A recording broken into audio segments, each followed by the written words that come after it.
ba lekala le Kgethegilego le di-Hawks ba hlasetše dikantoro tša National Lottery Commission moragonyana ga iri ya seswai mesong ba tšere dingwalwa, di-computer le di-hard drives. Ge ba tloga ka dikantorong ba lebile dintlong tša bašomi bao ba latofatšwago ka bosenyi le gona ba tšere dingwalwa le di-computer tša bona. Go belaelwa gore ba šoma mmogo le bašomi ba bangwe.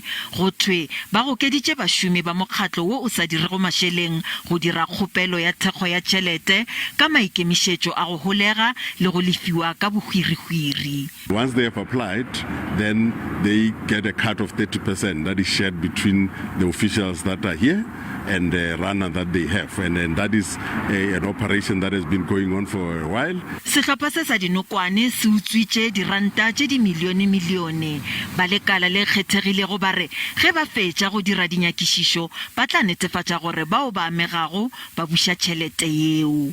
We cannot at this stage quantify the amount, but obviously you would know that it's a lot of money that is involved, because the funding that comes from here, it's in millions. Therefore, if they are getting 30% of all the funding that is happening here, it's really a lot of money.